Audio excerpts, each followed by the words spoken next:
Thanks everyone for coming. I know that there's a lot of interest and curiosity and sort of like question marks about what this project is and what it's about and why we're doing it. So hopefully this session will give you some sense of what the Museum Technology Charter is, why we're doing it, and help you to understand what it's all about and what's in there, and give you some opportunity to help us figure out where the project goes next and what things we need to still have yet to address. Oh yeah, that worked. Okay.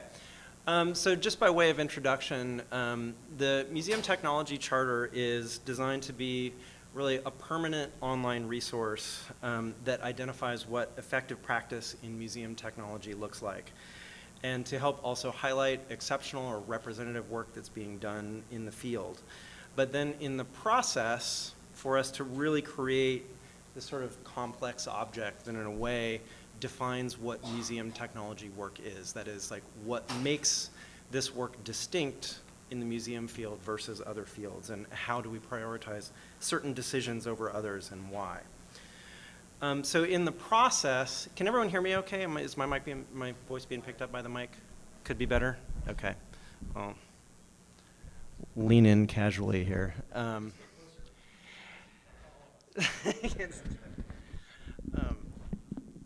Maybe we'll do this. There we go. Okay. That was better? Is it better? Okay.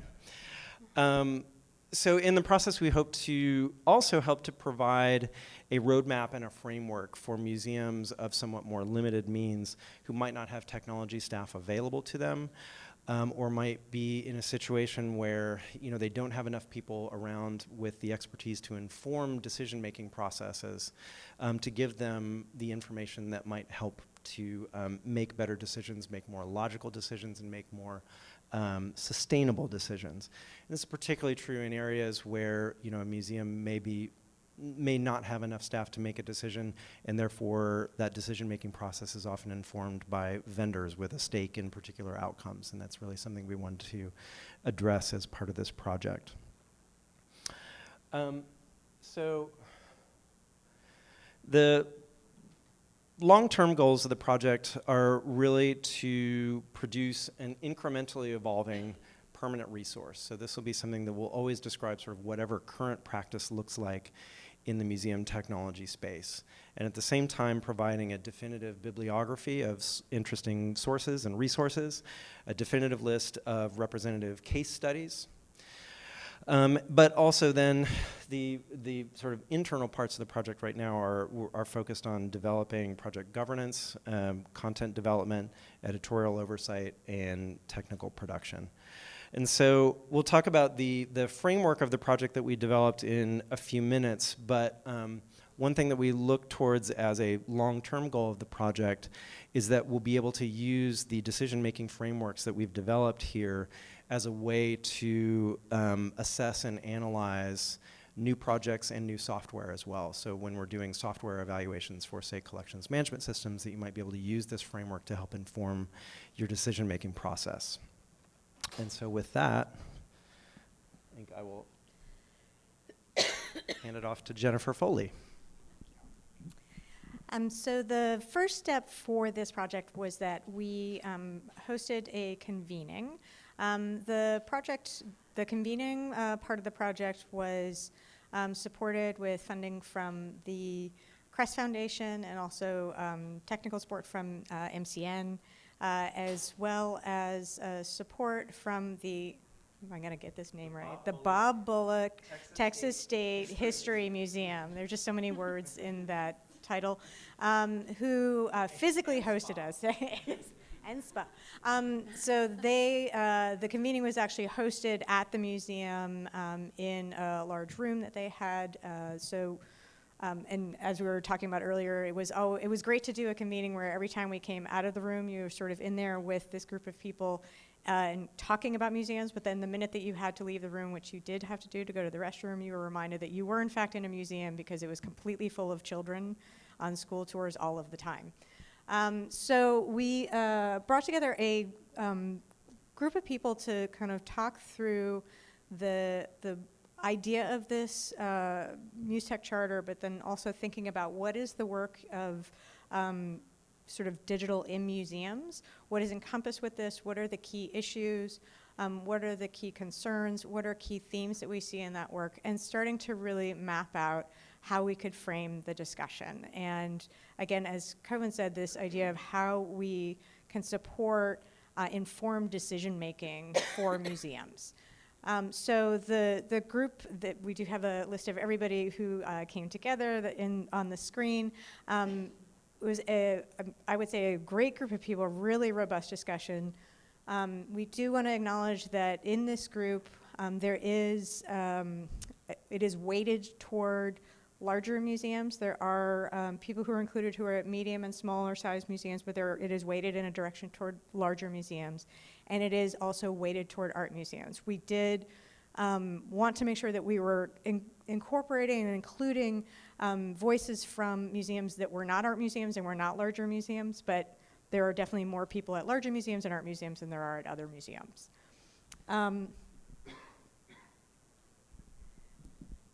So the sort of methodology for the convening, it was a 2-day convening, and the first day was really kind of thinking about what are frameworks for even talking about digital work in museums.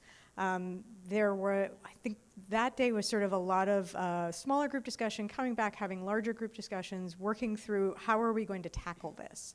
And where we ultimately got to on the second day was really getting down into groupings and thinking about how do we break this very large field down into sort of smaller pieces that we can actually grapple with. And this ultimately turned out to mean putting a tape grid on the floor, which you can see in these pictures, and putting down sort of ideas and issues and themes and work practices into this grid. And every time that we would sort of, okay, this feels good, and then somebody would bring up something that was like, we didn't cover this, and we'd add a row onto the grid. Sometimes it was, oh, this is already under here, and we take a row away from the grid. So it was a very organic process that happened over the course of the 2 days. And I would say that where we kind of got to at the end was that on many things there was sort of a feeling of agreement and consensus, but not on everything. There were certain things that when we got to the end, not everybody felt as strongly about this is definitely covering exactly what needs to get covered. So I think with that, I'm going to pass it over to Mimosa, who will talk a little bit about the grid itself. Yes. So as we start to think about this massive topic of technology in museums, we determined that there would be functional practice groups as well as practice lenses. So as you can see here, the practice groups are really how are you going to know what you're doing, right? So what are the things that need to happen in order for us to do the digital in our institutions? And then with the practice lenses, it is thinking about what checklist should we consider as we go through the things that we have to do? What are the things that are top of mind and things that are not as top of mind but should be considered in our practices more and more? So I think here one thing that's interesting is that when we look at the practice lenses, that this is sort of in a way what we consider to be a definitional towards museum technology, in the sense that the functional and practice areas, that's areas that a lot of organizations do, but that the way that work is approached, the lenses through which it's viewed, is in fact somewhat unique and definitional to museums. Some of these considerations are more unique than others. But as we'll see in the previous chart here, you can see that we've organized this as a matrix. So as we start thinking about functional areas, when we think about digital engagement, what we're actually going to define in the charter is, well, across thinking about privacy and security, thinking about organizational transparency, that we will actually encompass all of those lenses in a definition of a functional area. This is super abstract, but thanks for hanging in there with us so far.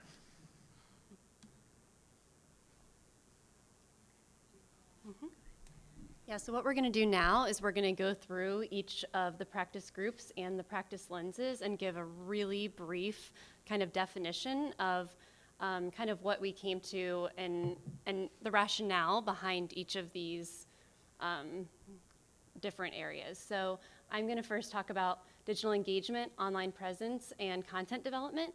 And how we kind of structured these three areas is content development is really more the production of digital content. It may be content that is on the floor or online. All three of these areas actually can be a Venn diagram that overlap one another, but content development is more of that editorial strategy. It can be stuff like educational content, it can be translations. Again, it's the production of the content. When it comes to digital engagement and then online presence, this is more of the dissemination of that content. So how we talked through these two areas, which we talked through them a lot. There was a lot of discussion around these two practice groups. Digital engagement is more of the two-way communication with the audience. So that's more of the social media area. That's one of the big examples of digital engagement. That's not the only example, but just one of the major ones. Online presence is more of the one-way communication primarily. So an example of that would be in online publishing, something like that. Another thing that I wanted to define really quickly is evaluation and analytics. So this seems pretty obvious, but this is an important thing to prioritize for your digital strategy too. And really what is helpful about all of these is that the lenses really should be what is inspiring you with each of the practice areas. So think about how the lenses could be inspiring what you are evaluating and reporting on. And continuing with the functional areas, the last two are foundational systems and business systems. So the way that the convening group defined these was that foundational systems really encompasses more traditional IT. So this is going to be servers, email. These are really systems that are necessary for the ongoing operation of the enterprise, but that are probably in most cases not necessarily unique to museums specifically. And that business systems encompasses basically everything else that is in some way somewhat unique to museums. So, and this was a somewhat controversial topic during the convening as well, because the group made a final decision to group, this would include collections management systems, digital asset management systems, as well as membership systems, constituent management systems, ticketing, et cetera, et cetera. So really, but these are systems that are going to maintain data and content that's very unique to the museum itself.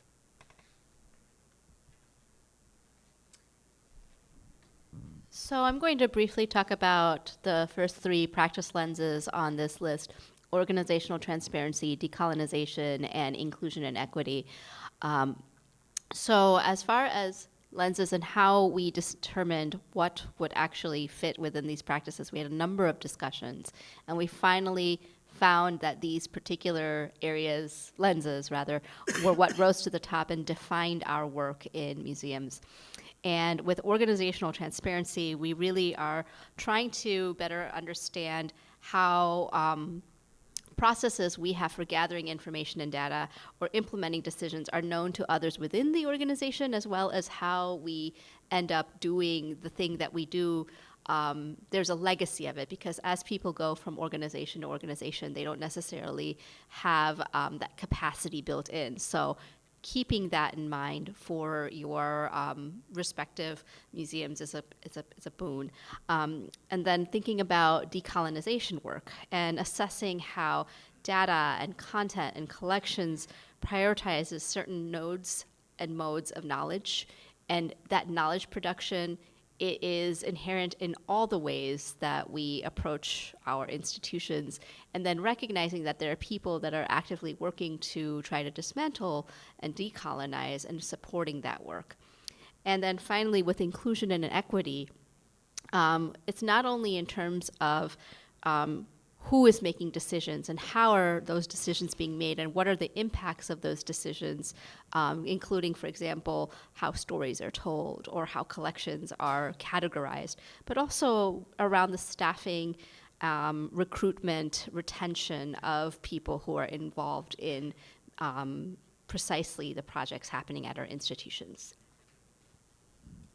Moving on down the practice lenses list to accessibility, the separation of accessibility from inclusion and equity was a big conversation at the convening.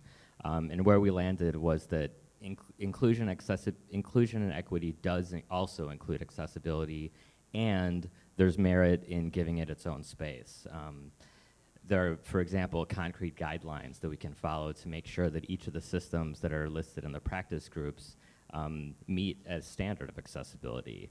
And keeping it separate prevents a pattern of when we have a feeling that something is accessible, it doesn't automatically mean that we've also checked the inclusion equity box.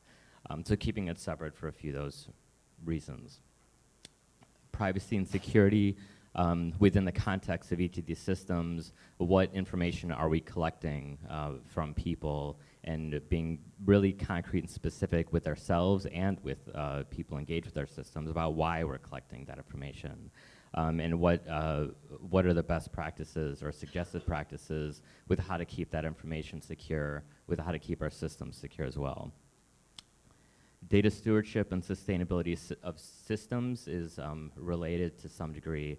Data stewardship, how do we store the information that we have in a way that ensures its longevity, whether it's a database or a spreadsheet or other methods that we might be able to store things electronically.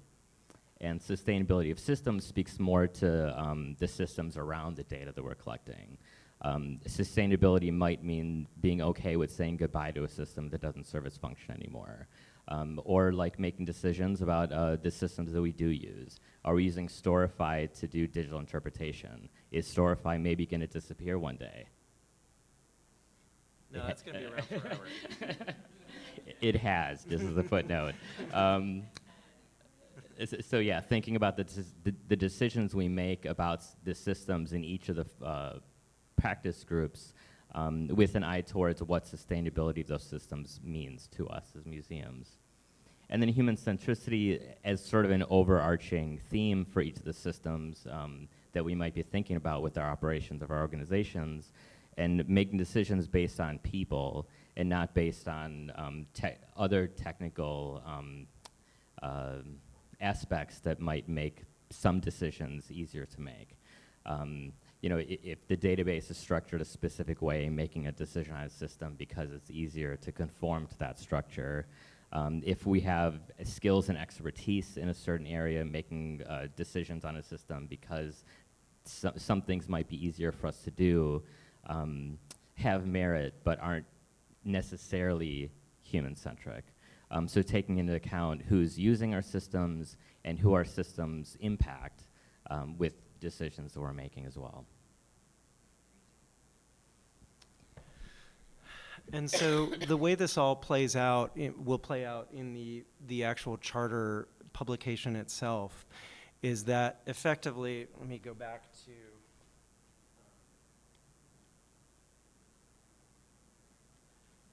the matrix model here. So, you know, you can see we've got our functional practice areas along the x-axis and the lenses along the y-axis. And the goal for the publication is eventually to basically fill in each one of those intersections with a wide array of content. So there will actually be essay content that describes current sort of effective practices in those areas. There will be bibliographic resources associated there and representative case studies as well. And so some of these intersections will be more robust than others. You know, for instance, you know, business systems, which encompasses collections and digital asset management and ticketing. You know, each one of those areas may have a separate essay devoted to what stewardship of data as regards ticketing systems looks like, as you know, which is a different consideration from what stewardship of data with collections might look like.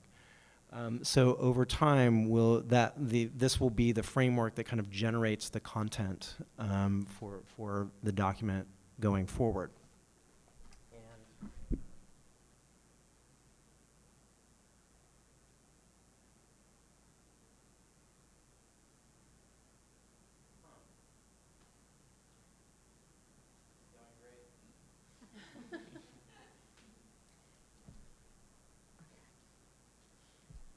So maybe while he's doing that, actually, if everyone who participated in that, because I forgot to do this, if everyone who is here who participated in the convening, if you could raise your hand, that would be great. Thank you.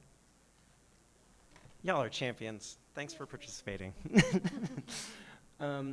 So the current next steps are, we are right now in the process of kind of finalizing this matrix, and that's part of what we're here to do today, is to have you as participants kind of poke at some of what we've put together here to see if there are holes, things that we may have missed, particularly in light of some of the biases that Jennifer identified earlier. You know, knowing that the project team at the convening was very, art museum heavy, larger museum focused.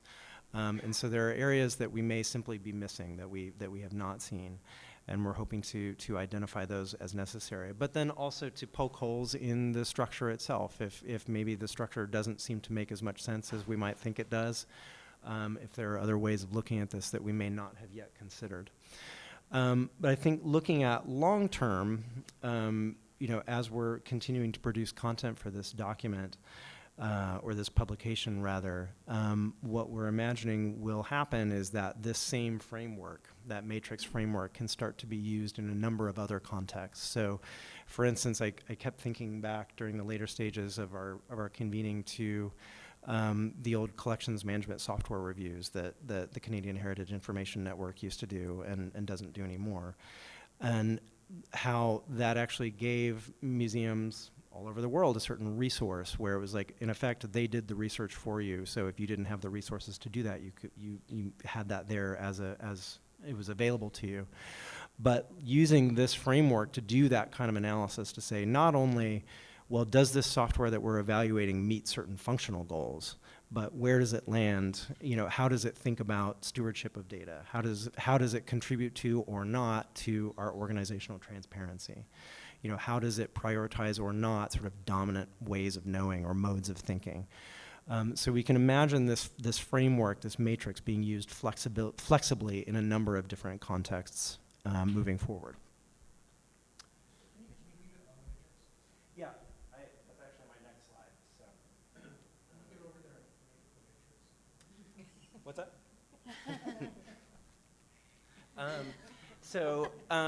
So with that concludes our prepared remarks. So I'm curious if we can just open up the floor to questions at this point, as I'm sure there are probably a lot, because there's a lot of like, what, or questions, or comments are acceptable in lieu of questions.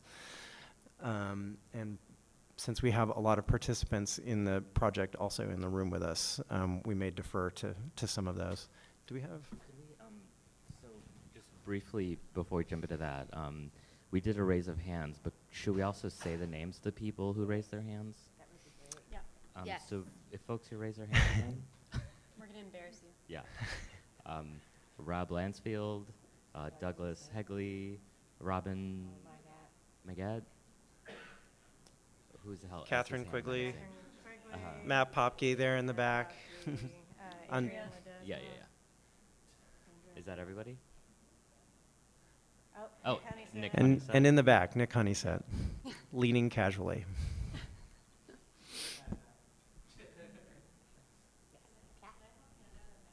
That would be awesome. Yeah. Oh, hey, thank you. And if anyone doesn't have a microphone, if you could repeat the question for the recording.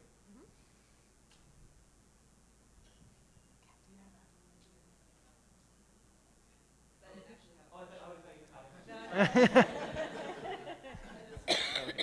Are there any particular practice groups or practice lenses that fell out of the running? Right, I recognize that there are decisions you're making at some point, and that there are trade-offs, right? That none will necessarily. Sorry, can you repeat that on the mic just for those? Yeah. Thank you. Are there any functional practice groups or practice lenses that fell out or fell away during the course of discussion, recognizing in full legitimacy that, hey, you're making trade-offs, right? There are hard decisions that I Right. can argue with at length why digital engagement and online presence feel weird to me, but I accept that you've made a decision, that's fine. right? And so I'm curious if like there are things that fell out, and especially when I try and think of it as only a technology lens, because then I look at some of like, well, there's an operational side that I begin to wonder about, and I could see where I can pigeonhole that into a few of the other things, but I'm curious about some of those decisions and where you ended up and why. Yeah, I think, I mean, and actually right next to you, Douglas might have something interesting to say about this, but I mean, I think, in fact, we actually ended up including more things than I had originally anticipated. I mean, my assumption was that that the charter would not have anything useful to say about, say, hardcore IT, you know, about your email server, you know, and well, what would that mean to look at that through a decolonization lens, you know, and that's my own just sort of like, well, I can't see it. I mean, it's fair to say some of those things just don't have a clean match, right? I mean, you're right. I'm almost certain that Microsoft documentation does not mention anything about decolonization or setting up, you know, a server. But, you know, it's legitimate to say like, yep, if somebody does have an accommodation for that, right, the lack of something does not indicate a negative signal, right? It's just an acknowledgement. Correct. It doesn't do this. And it's okay that it doesn't do this. Right. And I think where we see this being most helpful, the publication itself is being a framework for decision making. So not necessarily saying, yeah, don't do this other thing, as much as, yeah, like, you know, if you're evaluating between multiple options and maybe one hits certain functionality goals but fails on a number of these other lenses, you might say, whereas I think historically in museums, I think we have a tendency, especially when evaluating software, to over-prioritize functionality and under-prioritize, say, for instance, human centricity. I mean, our collections management systems are a reflection of that. So, burn. But, yeah, so I don't know if I'd say there was anything that fell out. I wonder if other participants, sorry, on the mic, please. I will wait for the mic. So yeah, my sense of it was not so much that things were carved out or allowed to drop out as things were getting folded together, subsumed into other categories, with the sense that it was important to keep the full palette of things that had surfaced somehow in play, but that they needed to be clumped in ways that ended up with a manageable list of clumps, for lack of a better word. One case in point could be something like collection systems, which started out floating at a somewhat higher level.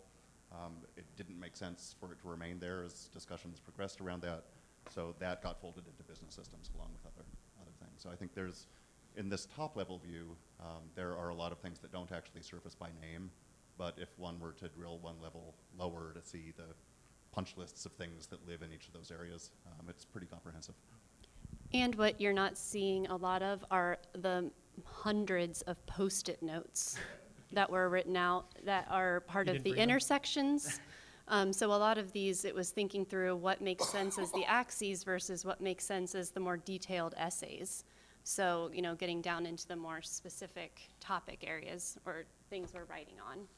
You'd ask specifically poke holes. I think the only one that kind of stands out for me is program development, right? Is that if I think of using technology to support programs that are being done either in the organization or as an extension of the organization, I can see that maybe they begin to fall under some of those things. And you know, again, it's like you can make the argument for it, but that does feel like maybe there's a critical mass there in trying to support some of that stuff that maybe doesn't quite feel like it's there to me. But Yeah, I think that's an interesting one. And Catherine, I don't know if you want to chime in, since we did sort of have a variation on this discussion before the session. But I think where, you know, the decision that we did make there was thinking, because program development did definitely come up, and it was an area that we frankly had a difficult time addressing. But I think we looked at it more in terms of, well, if we separate it out into sort of the production piece and then the sort of output piece, you know, that's, you know, and as you say, like that's sort of a structural decision that we made that made sense to us at the time and may warrant further discussion. Catherine, I don't know if you wanted to say more on that. I don't know what I'm really adding, but I love to talk, so I'll just talk. No, I think that we talked about the education piece, like for people that are working on digital education type of initiatives, that would be landing under content development. And that was a really long discussion because it kind of felt like it was its own special thing, and it was kind of hard to have it be in there with everything else. But it did make sense at the end, I think, to just have less categories and And for me, I've kind of thought of it as like, if you're an education person and you have like that crossover skill set of like, you're an education person and you have some digital media skills or digital content development skills, then you're kind of like in that functional practice group. And it can be so different at every museum, so it's really hard because it doesn't really reflect the org structure at a lot of museums, and these kind of roles are all over. But it's kind of like that person that has some tech skills and has an education background that can kind of translate the expert content knowledge into something that kids will understand, or that that kind of role. So that's sort of the way I was thinking about it.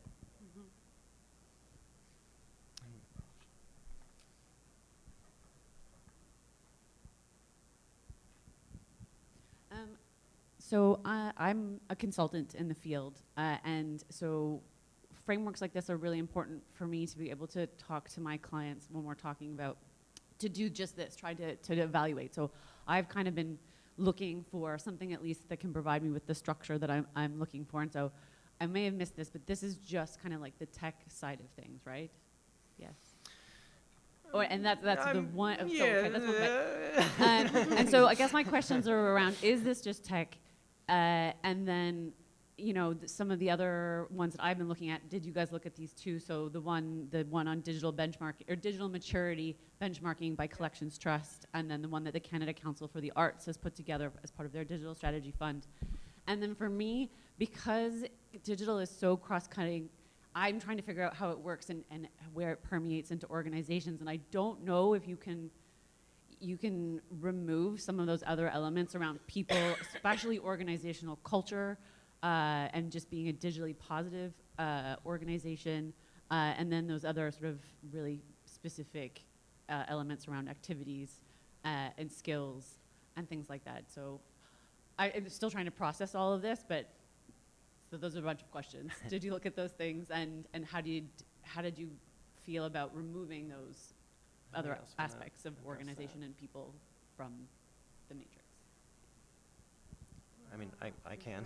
But, yeah, I mean, I think that's a hard, that's in effect the hardest question to answer with a project like this is sort of like, well, where are its edges? At what point does sort of museum technology practice stop and whatever non-technology museum practices begin? And, so you can see like that, we made certain decisions here, and then there's some sort of subtle assumptions that are embedded in there, that in effect, we're able to sort of separate these things out more easily if you think of digital in more of a sort of service model context, where it's like curator requests this thing from a digital person and digital person does it, and so that sort of there's sort of an implicit assumption that at some point, even if it's the same person doing both of those jobs, that they sort of transition from being, and so I think that's a complicated part of it there. But I also do, because we have some people that were involved with the digital maturity model and the One-by-One project in the UK, and I think I hope I'm not sort of too broadly summarizing it, but I think when Ross Perry and I have talked about our two projects in the past, like one of the ways that they diverge somewhat is that the maturity model is focused a little bit more on individuals at the institution, improving capability at the individual level. Whereas I think the focus of the charter is really more at the institutional level, saying as an institution, these are things that you need to think about. Douglas had his. Yeah, I think it's a yes and in many ways, because when we were even in April, and I've continued to roll it over in my head, like the third and fourth dimensions have to do with capabilities, which maturity model, capability model, however you want to attack it, and fluency. So if you I'm sorry, and what? Digital fluency, because one of the issues with any of these kind of matrices is you throw them at someone who doesn't know what the hell this stuff is, and it all just looks like impossibly expensive and impossibly complicated. What I think we're trying to do here is to simplify and build out a sort of current snapshot of where practice and technology come together in some effective way, knowing full well that any organization that lacks digital fluency and isn't ready to adopt these kinds of technologies would still fail if they simply tried to install the software. And you have to put boundaries around something somewhere. And then finally, of course, the last piece that, and I think I'm sort of riffing off what you were saying, to me, a functional practice group is people, it's talent, and we decided not to do that because we were focused more on the tech and the technology, but I haven't seen any technology yet that works without some people involved. So to me, without thinking that a functional practice group is staff, makes it hard to envision any of this being successful. Again, I understand we have to put some boundaries around things, and I'm not quite sure what those essays look like if staff becomes a functional practice group. That's an entirely different array of things, and now I have Jennifer fired up. Did you want to chime in on that?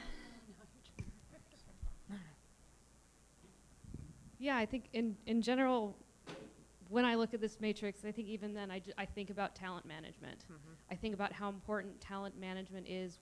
It has to be viewed through a decolonization, accessibility, inclusion, equity, and human centricity lens.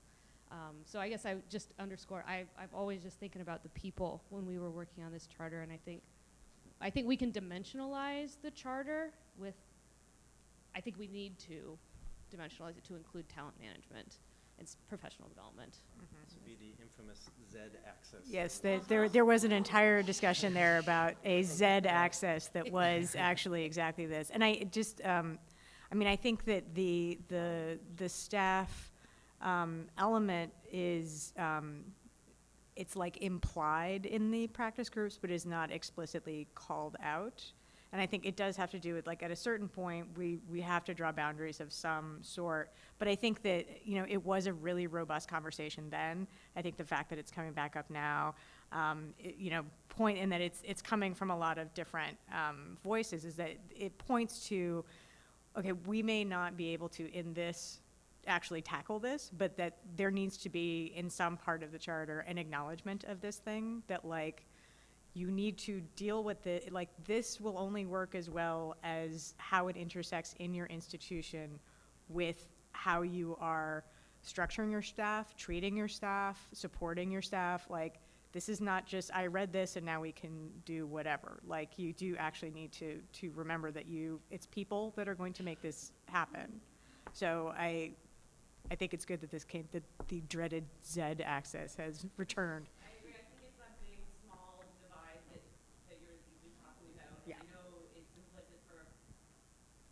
Sorry to interject, but yeah, I think this might be where you're getting into that big institution, small institution thing, and the idea that it's implicit makes sense for those institutions, but probably not for the smaller ones.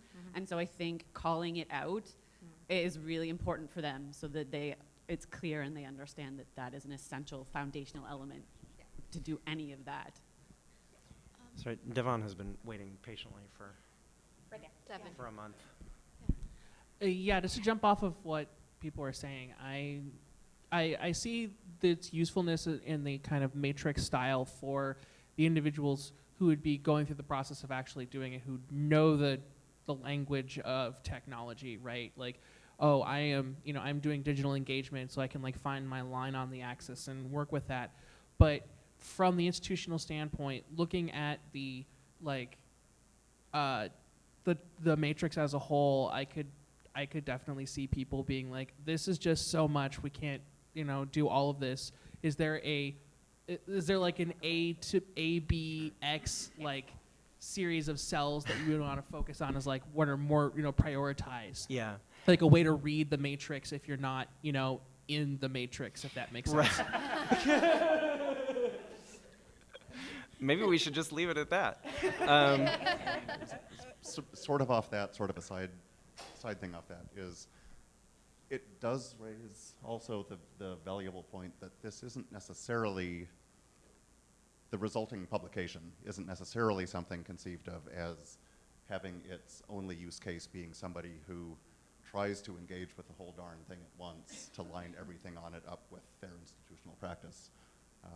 People might do that, and that would be cool, but that there could also be great utility in it, where there would be somebody who knows, let's say, that they're about to do an RFP and consider possible paths for some particular kind of system or some particular kind of programming development, and that targeted kind of use of it as a resource to drill across one row see how it hits Right. those columns, find that targeted number of cells that relate to the specific thing that's in play in that institution at that time, almost more in a, look up the points that you connect to at that moment, use it as a resource that way, and not engage with the other 90% of it at that time. So, Yeah, and to some degree, that could dial down the dissuasive force of it seeming like so much all at once. Yeah, I think it's important to think like that this is a model and not a table of contents. That the actual production of the resource itself, the model and this matrix may not be quite as sort of foregrounded as it is in our discussion right now. And that it may be more like, okay, here's resources related to collections management, and there's a narrative sequence to those, making it easier to follow, or social media best practices, and there's a narrative sequence there. And so, in a way, the model is there to ensure that we're being as sort of comprehensive as possible, but not necessarily, like that won't necessarily be the way that you navigate the publication and the sort of end game. Chad? Yeah, I think the matrix is great on a conversational level too within organizations to be able to kind of discuss where we are, where we want to be, that sort of thing. I'm really curious though whether, as part of your discussions, there was any mention of an organization, especially, moving backwards on the matrix, and this is related to that staffing question. You might reach a certain level, lose a few people or a team, and fall back to another level. Did that ever come up?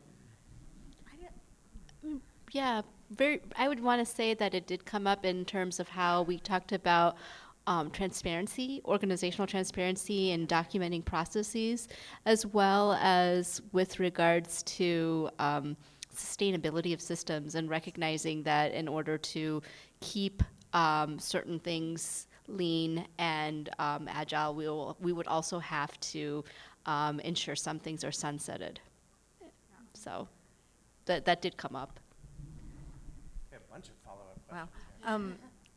I think the other thing that like your question makes me just think about, like, one of the things that we just kept coming back to is that the idea for this is that it is helpful as a decision-making tool, and that part of the decision-making tool may be like, oh, we've actually overstretched ourselves because we are in fact not doing these things, and maybe like that it could help an organization to figure out that they might need to actually take a step back to fall back strategically, because it may help to clarify, like, you're not actually doing all the things that you need to do for this area.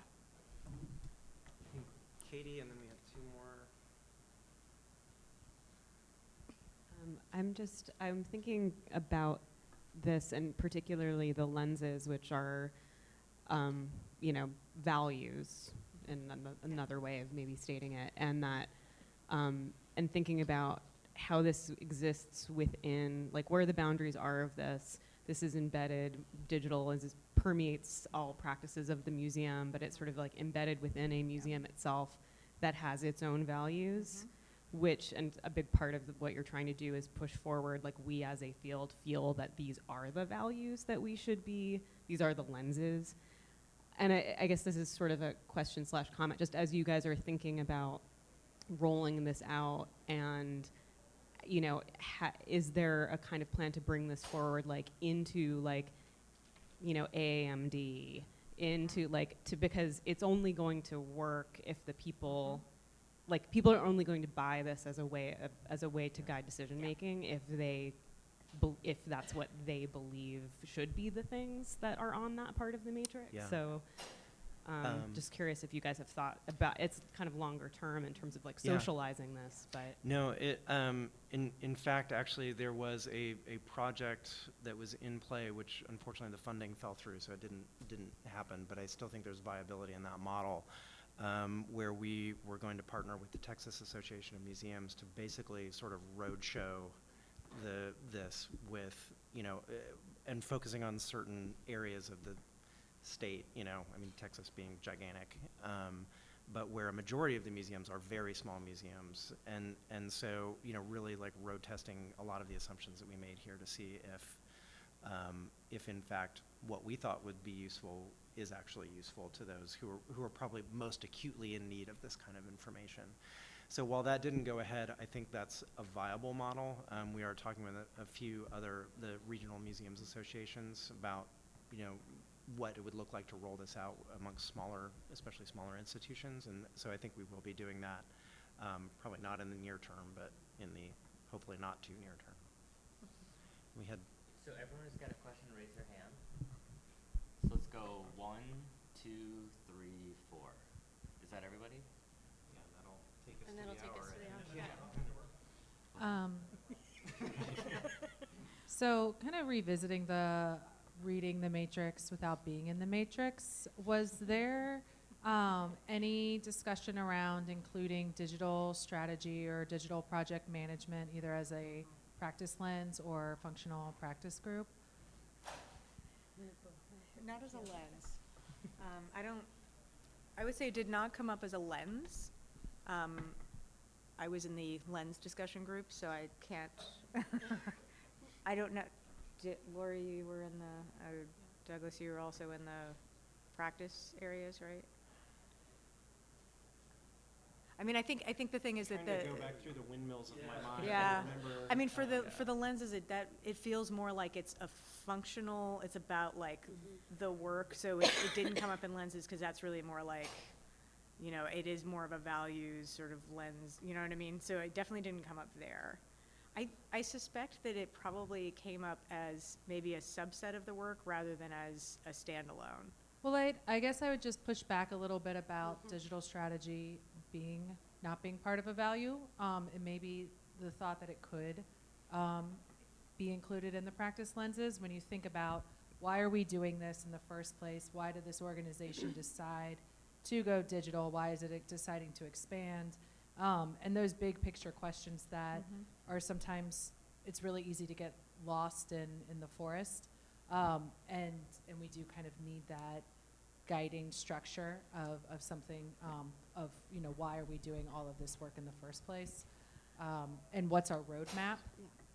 Yeah, I mean, it's foundational, right? So Right. I wonder if it's more part of the introduction It's like or under all of it or something. right, like this is what you need to do first or something. Definitely we need to talk about it because it is important and it is a gap. So I'm glad you brought it up for sure.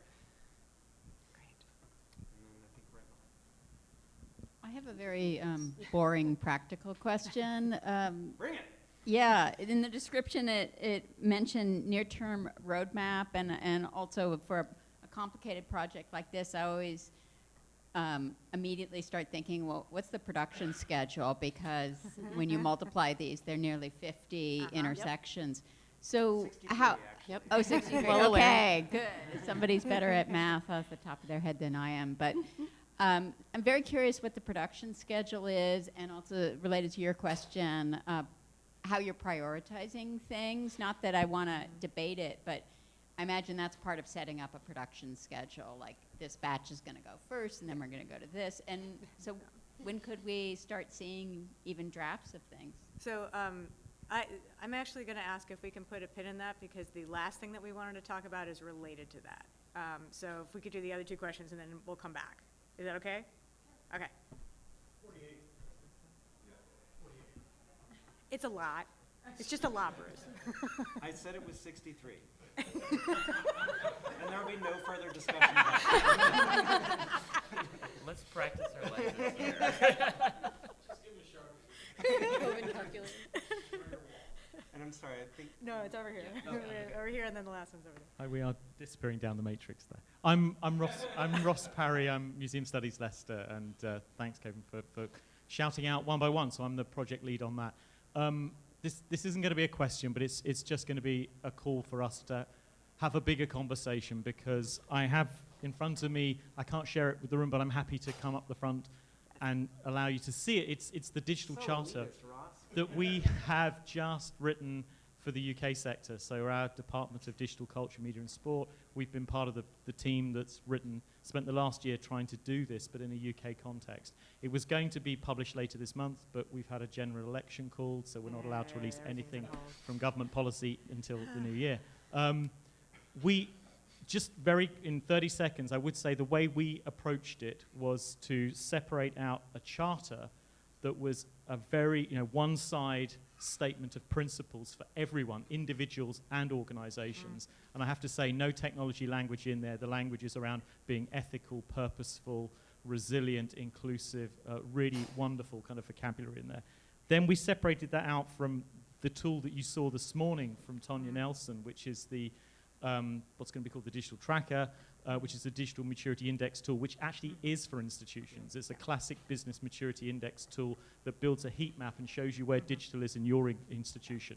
Utterly flexible, any size of organization, can switch off bits, turn bits on so that it works for all organizations. And then for the individuals, a platform called Pathways run by Culture24 is going to be just rammed full of the definitions, the case studies, the tools, the templates, the how-to guides that will help that individual on the ground in their institution to see through digital change. So we've separated it out that way, which works in a UK context, in our particular context. And we'd be so happy just to lay that all out and say this is where we got to and why.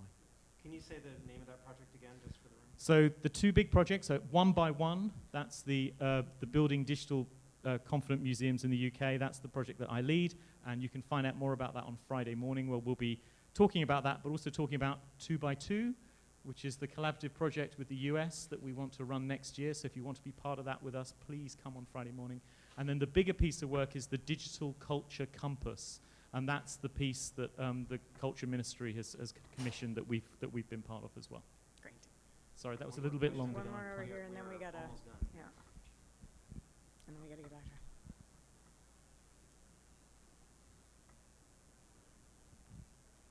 So it's very short and related to the production schedule, so that's good. But I was just curious if you could talk a bit more about how you will recruit authors, or if it will be one author per section or a group of Thank you very authors. much. I'll pay you the $20 for setting that up later. And then also just if it will be if you're envisioning like a white paper type of product, or if there will be a platform where people can come in and revise things, or like how the community input will work once it's launched. The response to that is to call out to. Just quickly, yeah, the platform it'll be online, it'll be digital. So yeah, the process will be quite transparent and open to comments and suggestions. So yeah, we don't imagine it being a print publication, though someone could have an interest in funding that potentially and might want to do it. But I think given the complexity of this, it would be hard to know how to navigate that. So it will be an online platform. And so to circle back the idea about the production schedule and prioritizing, so part of that is going to be predicated on getting people involved in writing, which is, that was sort of the last thing, and involved in other aspects of creating and producing this project. So one of the things that we did want to do here today was to sort of put out a call to anyone that is interested in being a part of the project. If you are looking at this matrix and saying, like, this is an area that I know about, that I want to write about, or that I have case studies, or I have a bibliography, or I am somebody who would love to kind of recruit others to write about this, we would love to connect with you. Please come up, talk to us. We would love to get your name, your email, contact information. We would love to expand the group to include lots of people across the sector to be able to contribute to this and really build this out. So I think part of it is right now we don't have a production schedule because we are recruiting additional participants to help create the content that is going to be the final website.